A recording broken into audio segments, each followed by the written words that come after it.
জয় গুরু। আজ আমরা পড়ব অভয়বাণীর উৎস সন্ধানে। লিখছেন শ্রী শঙ্কর বিশ্বাস। জয় গুরু।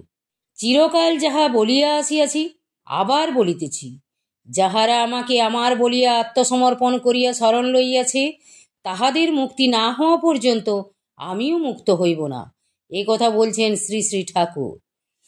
এই বাণীর উৎস শ্রী শ্রী ঠাকুর মহারাজের শ্রীহস্ত লিখিত একখানা চিঠি। ঠাকুরের চিঠির দ্বিতীয় খণ্ডের ৯৯ নম্বর চিঠি থেকে এই বাণী অভয়বাণীতে সংকলিত হয়েছে। পুরী নীলাচল কুটির থেকে শ্রী শ্রী ঠাকুর মহারাজ বাংলার 10/10/1332 তারিখে এই চিঠি শ্রীহট্ট জেলার জগৎশীর ভক্তদের উদ্দেশ্যে লিখেছেন। দীক্ষা নেবার পরেও বিশেষ কোনো একটা অবস্থা লাভ হলো না বলে গুরু শক্তিতে সন্দিহান হয়ে জগৎশীর কয়েকজন ভক্ত যুগ্মভাবে শ্রী শ্রী ঠাকুর মহারাজকে একখানা চিঠি লিখেছিলেন। সেই চিঠির উত্তরে শ্রী শ্রী ঠাকুর মহারাজ জগৎশীর ভক্তদের অভয় দিয়ে জানালেন, প্রকৃত গুরু নির্ভরশীল ভক্তের কোনো চিন্তা নেই, এদের ভালো মন্দ দেখার ভার ঠাকুর নিজে গ্রহণ করে থাকেন, গুরুনিষ্ঠার ফল বৃথা যায় না। শ্রী শ্রী ঠাকুর মহারাজ শুষ্ক ইন্ধন এবং ভেজা ইন্ধনের উদাহরণ দিয়েছেন। শুষ্ক কাঠ আগুনের সংস্পর্শে এলে তাড়াতাড়ি জ্বলে ওঠে, ভেজা কাঠ জ্বলতে দেরি হয়। আমরা অধিকাংশই তো ভেজা কাঠ, অন্তহীন ভোগ বাসনা তথা বিষয়াসক্তিতে পরিপূর্ণ আমাদের অন্তঃকরণ। নিজের যোগ্যতায় তার কাছে যাবার ক্ষমতা আমাদের কোথায়? সুতরাং অসহিষ্ণু না হয়ে সদ্গুরুর দুয়ারে কৃপাভিকারী হয়ে আমাদের অপেক্ষা করতে হবে কখন প্রভুর দয়া হয়। অন্তর্যামী ঠাকুরের কাছে মনে মনে এই প্রার্থনা জানাতে হবে, ওগো ঠাকুর, সংসার আমার মনকে কেড়ে নিয়েছে, তাই তোমাকে মনে প্রাণে আমি ডাকতে পারছি না।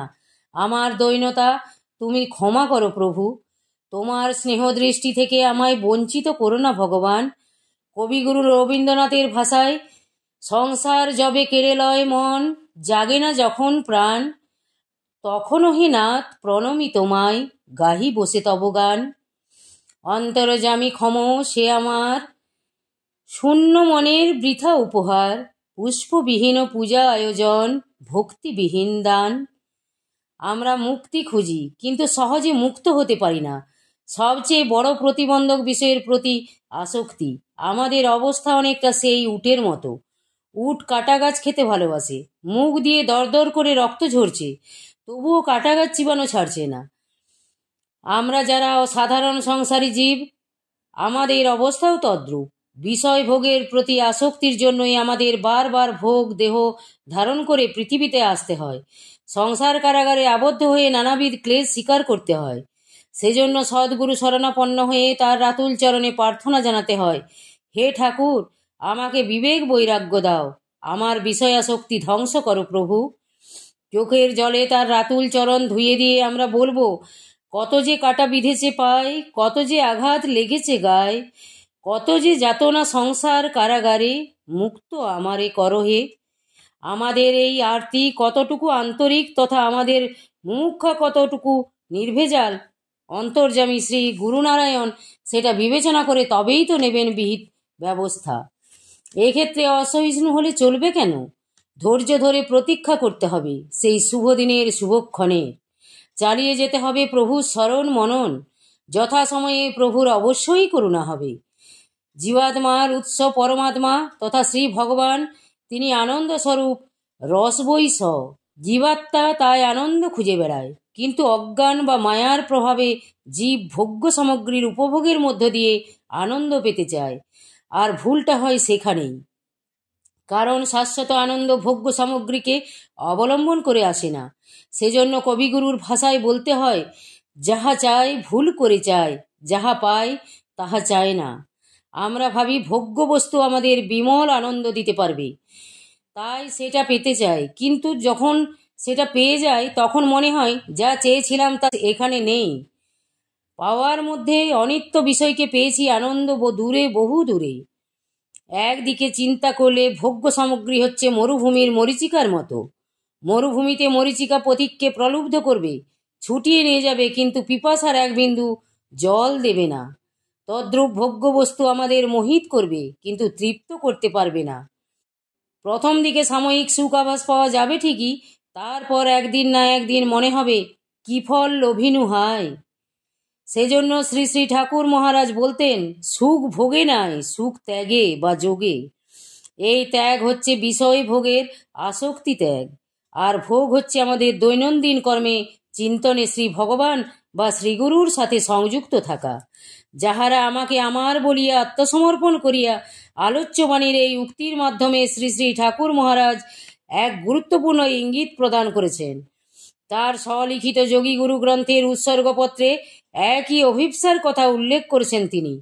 তার পরমারাধ্যা যোগীগুরুর কাছে প্রার্থনা জানিয়েছেন, যাহারা আমাকে আমার বলিয়া জানিয়াছে, তাহাদের লইয়া যেন চরমে আপনার পরম পদে লীন হইতে পারি।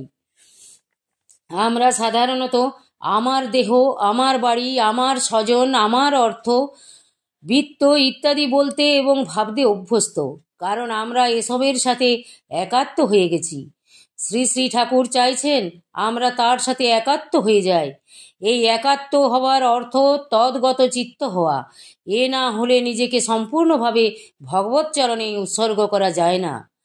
বিবাহিতা নারী যেমন তার স্বামীকে সবচেয়ে আপন মনে করেন, নিজের মা বাবা আত্মীয় স্বজন থাকা সত্ত্বেও নিজ স্বামীর প্রতি তার একটা আলাদা আকর্ষণ থাকে, একান্ত নির্ভরশীলতা থাকে। তদ্রূপ প্রকৃত ভক্তও ভগবানকে জীবনের সর্বস্ব মনে করেন। এটাকেই বলে একাত্মবোধ।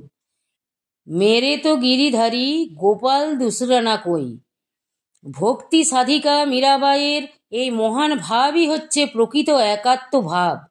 কৃষ্ণ আমার, আমি কৃষ্ণের, এই ভাবে ভাবিত হয়ে মীরাবাই শ্রীকৃষ্ণের সাথে একাত্ম হয়ে গিয়েছিলেন।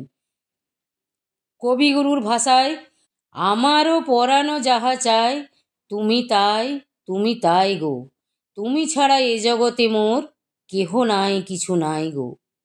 স্বতঃস্ফূর্তভাবে এই ভাব ভক্ত হৃদয়কে আপ্লুত করলে তখনই ভক্ত জীবন সার্থক। শ্রী শ্রী ঠাকুর মহারাজের সাথে একাত্ম হতে গেলে আমাদের হৃদয় মনে এই মহান ভাবের স্ফুরণ হওয়া যায়, কিন্তু অশুদ্ধ চিত্তে এই মহান ভাবের উদয় হয় না।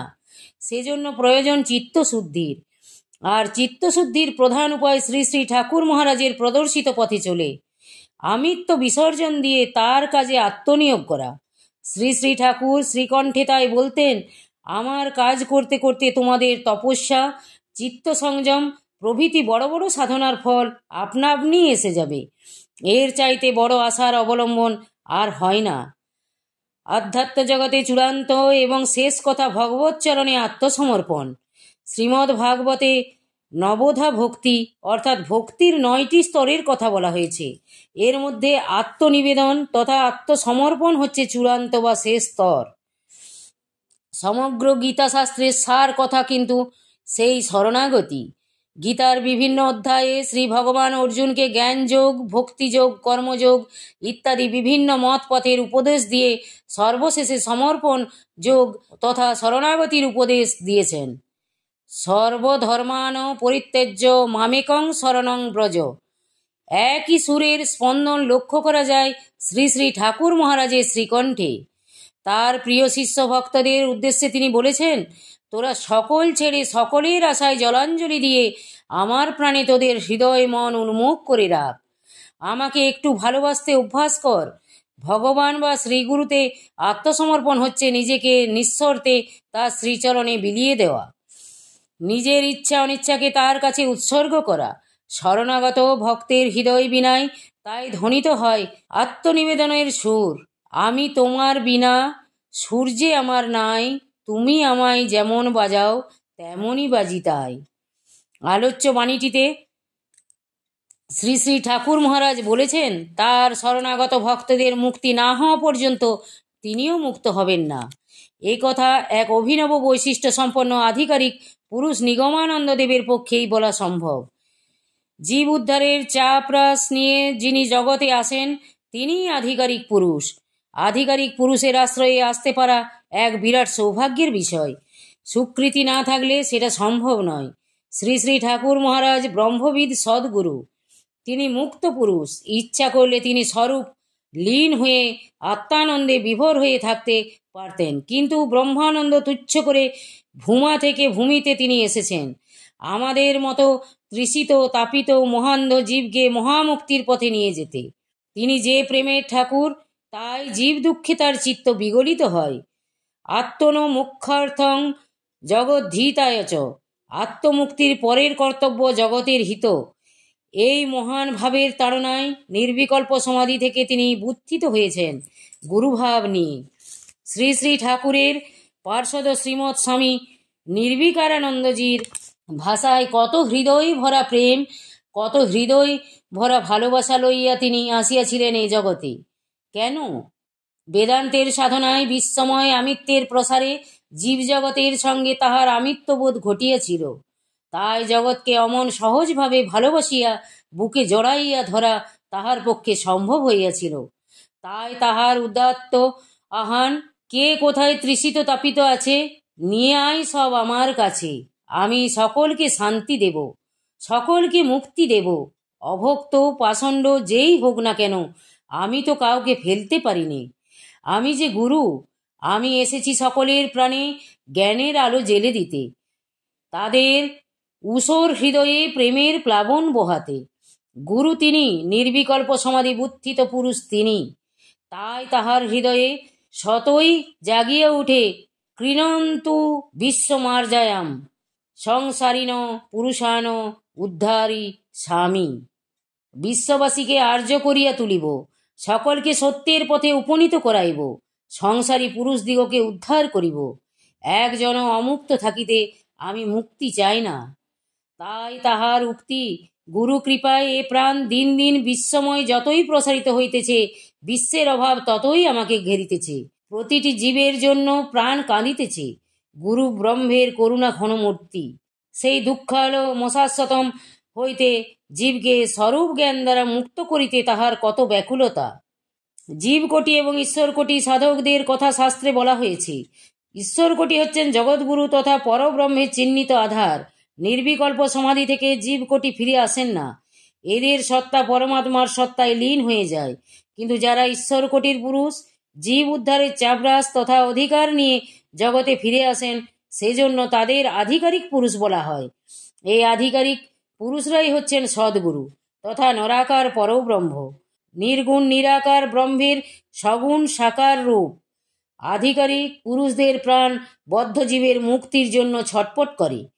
এই প্রসঙ্গে শ্রী শ্রী ঠাকুরের পার্ষদ স্বামী সত্যানন্দ মহারাজ তার বিরচিত আধিকারিক পুরুষ শ্রী শ্রী নিগমানন্দ গ্রন্থে লিখেছেন, জগদ্ধিতের চাপরাস সকলে পান না, যাহারা সেই অধিকার পান, তাহারা বসন্তবৎ লোকহিতং চরন্ত। তাহাদের নিকট মুক্তির অর্থ অনাবৃত্তি নহে। তাহারা বলেন, সম্ভবামি যুগে যুগে। মুক্ত পুরুষ বা আধিকারিক পুরুষ নির্বাণকে প্রত্যাখ্যান করিয়া বলেন, আমি আবার আসিব, আমার কাজ এখনো পরিসমাপ্ত হয় নাই। নিজের ভাবনা লইয়া সকলেই অস্থির, সমষ্টির ভাবনায় প্রাণ ব্যাকুল হয় কজনার। আত্মমুক্তি লাভ হইলেই আধারের পরিতুষ্টি ঘটে, কিন্তু আধিকারিক পুরুষের তাহা হয় না। ঈশ্বর ইচ্ছার সঙ্গে যাহাদের ইচ্ছার সম্পূর্ণ বিলয় ঘটে, তাহারা মুক্ত হইয়াও আবার ঈশ্বরের ন্যায় কর্মজগতে দিব্যকর্ম সাধন করিয়া থাকেন। আধিকারিক মহাপুরুষ নিগমানন্দের আধার ছিল খুব বড় আধার, তাই তিনি সমাধি হইতেও প্রত্যাবর্তন করিতে সক্ষম হইয়াছিলেন। জীবকোটির যেখানে প্রলয়, ঈশ্বরকোটির হয় সেখানে বুত্থান। স্বামী নিগমানন্দ নির্মাণ সুখের আস্বাদন পাইয়াও জগতের দুঃখী জীবের কথা ভুলেন নাই। অবসিতাধিকারী হইয়াও পুনঃ তিনি অধিকার প্রাপ্ত হইয়াছিলেন। নিজের মুক্তি অপেক্ষা জগতের মুক্তি অধিকারিক পুরুষের একান্ত কাম্য। নির্বাণ সুখ তাহাদিগের নিকট তুচ্ছ। বহুজন হিতায় বহুজন সুখায় আধিকারিক পুরুষের দিব্য জীবন। সকলের পাপের বোঝা বহন করিয়া সকলকে মুক্তি দিয়াই আধিকারিক পুরুষের মহানন্দ। তাহারা আসেন মুক্তি লাভের আকাঙ্ক্ষা লইয়া নহে, অপরকে মুক্ত করিতে গিয়া বন্ধন স্বীকার করিতে। ইহাই আধিকারিক পুরুষের চারিত্রিক বৈশিষ্ট্য। আধিকারিক পুরুষ ব্রহ্মবিদ সদ্গুরু শ্রী শ্রী নিগমানন্দ দেবের দিব্য জীবন পর্যালোচনা করলে আমরা দেখব, বদ্ধ জীবকে স্বরূপ জ্ঞান প্রদান করে চিরতরে ভববন্ধন থেকে মুক্ত করার দৃঢ় সংকল্প নিয়ে নির্বাণ সুখ তথা ব্রহ্মানন্দকে তিনি অগ্রাহ্য করেছেন। সেজন্য ভক্তকণ্ঠে ধ্বনিত হয়েছে, ব্রহ্মপদ তুচ্ছ করে দয়াল গুরু এসেছে রে, জীবের তরে কেঁদে ফিরে প্রেম বিলাই রে যারে তারে। এ হচ্ছেন পরম প্রেমময় শ্রী শ্রী ঠাকুর মহারাজ। আমাদের মতো সাধন ভজনহীন অনাধিকারীকেও তিনি উপেক্ষা করেননি। পরম স্নেহে তার কোলে ঠাঁই দিয়েছেন। আমাদের হাত ধরে মুক্তিধামে নিয়ে যেতে চাইছেন তিনি। নির্ভরশীল শিষ্য ভক্তের প্রতি তার শ্রীকণ্ঠে স্ফুরিত হয়েছে অমূল্য সেই অভয়বাণী, আমি তোমাদের গুরু, তোমাদের সকল কর্মের বোঝা আমি নিজে গ্রহণ করেছি তোমাদের মুক্তি দেব বলে। আমি আগুন, তোমাদের মাঝে স্ফুলিঙ্গ স্বরূপ বীজ অর্পণ করেছি তোমাদেরও আগুন করে তুলব বলে। অগ্নিস্ফুলিঙ্গ চিরন্তন সত্য, তার দাহিকা শক্তি অপ্রতিহত। ইন্ধন শুষ্ক হলে তা দপ করে জ্বলে ওঠে, ভিজা হলে ধরতে দেরি হয়। প্রতীক্ষা করো, নিশ্চিন্তে নির্ভয়ে বসে থাকো। তোমরা যতই হীন হও, যতই তুচ্ছ হও, সকলেই একদিন অগ্নিময় হয়ে যাবে। আমার দুয়ার হতে নিরাশ হয়ে কাউকে ফিরতে হবে না। জয় গুরু, জয় গুরু। আজ এই পর্যন্তই। যদি আপনাদের ভালো লেগে থাকে তাহলে চ্যানেলটিকে সাবস্ক্রাইব করে সাথে থাকবেন।